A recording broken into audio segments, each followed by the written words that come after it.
வணக்கம் நண்பா. TNSTC latest செய்திகள். நிலுவைத் தொகை நிலுவையில் கடன் வழங்க இயலாத நிலை. போக்குவரத்து கூட்டுறவு சங்கம் போக்குவரத்து கழகங்கள் ரூபாய் 22 கோடி நிலுவைத் தொகையை செலுத்தாததால் உறுப்பினர்களுக்கு கடன் வழங்க முடியாத நிலை இருப்பதாக கூட்டுறவு சங்கம் தெரிவித்துள்ளது.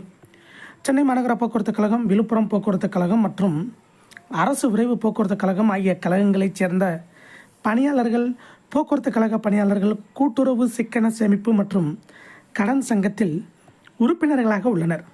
போக்குவரத்து பணியாளர்களின் சேமிப்பை ஊக்குவித்தல், கடன் வழங்குதல் உள்ளிட்ட பணிகளை இந்த கூட்டுறவு சங்கம் மேற்கொண்டு வருகிறது. அந்த வகையில் மாதந்தோறும் கடன் மனுக்கள் பெறப்பட்டு கடன் தொகை வழங்குவது வழக்கம். ஆனால் தற்போது கடன் வழங்க முடியாத நிலை இருப்பதாக கூட்டுறவு சங்கம் தெரிவித்துள்ளது. இது தொடர்பாக சங்க நிர்வாகிகள் கூட்டாக வெளியிட்ட அறிக்கை.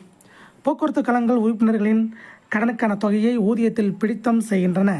ஆனால் மாதத்தவணை தொகையை சங்கத்துக்கு செலுத்தாமல் பெருமளவு, அதாவது ரூபாய் 22 கோடி அளவில் நிலுவை வைத்துள்ளன.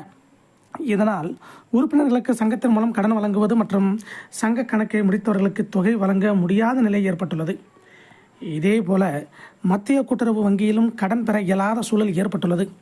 பிடித்தம் செய்த தொகையை போக்குவரத்து கழகங்களிடமிருந்து வசூலிக்க உரிய நீதிமன்ற நடவடிக்கையும் மேற்கொள்ளப்பட்டுள்ளது.